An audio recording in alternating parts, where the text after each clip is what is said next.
Hey everyone, how's it going? So I have another accessory here for your Tesla vehicle. This is from Fitcamx Dashcam. It is a customized fit for your Tesla vehicle if you're looking for an aftermarket dashcam. Before you turn away, you probably wonder why we need an aftermarket dashcam when you have Sentry Mode and Tesla dashcam built into the vehicle. Well, with Tesla camera is probably 720 at best in resolution. Sometimes you get corrupted memory drive. Your memory card can be corrupted, or you forget to format it. It won't be able to record additional video. Then that could be a problem. And you won't notice that unless you look closely and there's an X on that icon there. Most of the time, I don't even notice that. There's no warning, there's no alert until an incident happened and I realized the incident wasn't recorded. So I highly recommend any aftermarket dash cam, specifically one that integrate with your vehicle. We have here an aftermarket one, but it just doesn't look good, right? It's very flimsy, it's out of place, and it just doesn't blend in well. With this Fitcam, they designed this to actually fit with your Tesla vehicle. So this is a Model 3, and we told them it's a Model 3. So this is how it looks like. You have a manual.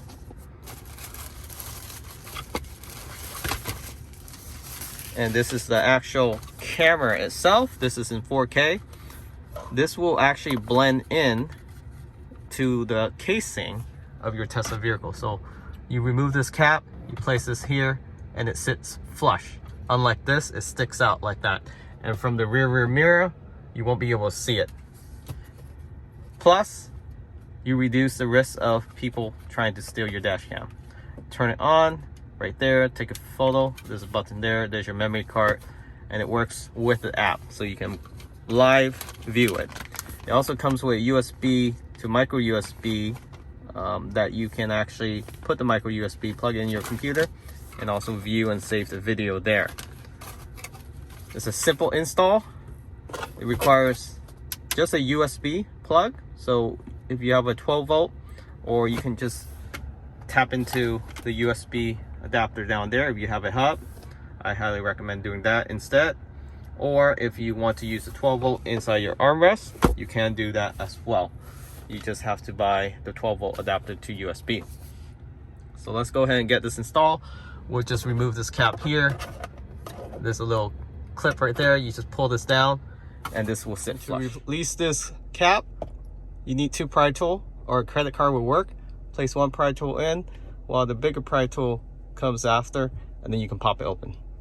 Once you have it open, go ahead, release this clip here by pressing in. And now just place this dash cam, clip it back in. Make sure you take the adhesive off first once you feel the good fit for it, okay, before you snap it. That's how it looks like once it's installed. It took about 5 minutes to take off the old cover, new cover. As you can see, you can't even see there's the dash cam. We're gonna take this off. So now you have a nice clean look. Right, so I got it installed. The tricky part here is just running the wire underneath this headrest. So if you have a pry tool, this is the tougher spot here. I'm gonna run it here, down here. And if you can pry this open, just run it along this weather strip all the way down across. So right between the brake accelerator pedal, there's a slot underneath there. Then it's running along the center console here. The wire is actually a little bit short, so you will need to get a USB to USB extension. Either you connect it to this center console or to the armrest. If you wanted to do the connection to the armrest with a 12 volt, you will have to buy about, I would say, 16 to 20 inch extra wiring. So that will give you probably 20 inch. That will give you access all the way up here, and it's a clean look. And yeah, that's how you install it. So As you can see, it looks like it blends in with the vehicle. Here's the micro SD, and yeah, they designed this pretty well. It cuts off right at the tip of the cover, the autopilot camera cover, which is above here. The autopilot is on the other side here. So I didn't have to take off this trim, just that little cover. Save that cover if you want to revert back to OEM. And how you turn it on is you press this. I'm sorry, this one, and then this is for if you want to take a photo. Thanks for watching. Remember to subscribe. I'll post a link where you can find this with a promo code as well.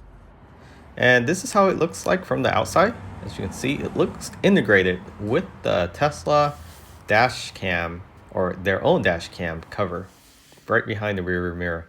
And from the camera view itself, it covers the full front, the fenders, and part of the side. So it is a fisheye lens that can record up to 4K. It also has the date and time on the lower left.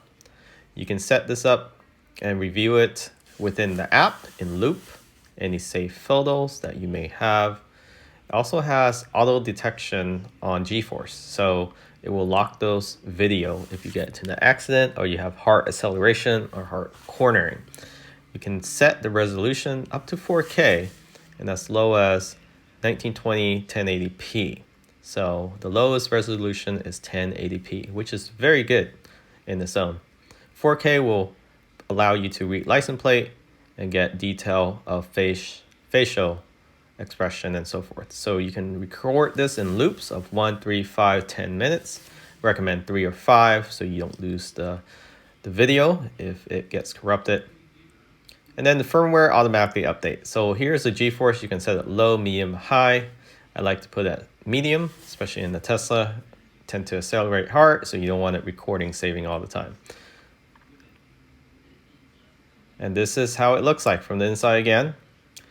It matches the trim, black on black. You don't even notice it's there when you're sitting in the driver or passenger seat. You can't even see it because of the rear mirror. So we taking off the original aftermarket dash cam. It's just a much cleaner look with this. And there's your micro SD. You can carry multiple micro SD in case if you wanted to loop, but you ran out of space because of some incident, you want to swap that out and pull that micro SD. You don't have to pull off any cap other than that tiny cap behind the rear mirror as shown earlier in the video. And that is all. It took approximately about 15-20 minutes to run out the wires, and the installation was fairly simple. Very easy to install, especially in this Model 3. Model Y is probably the same. I'm not too sure about the Model X or S, but you can try that out and let us know how it is. Thanks for watching. Remember to subscribe. Catch you all next time.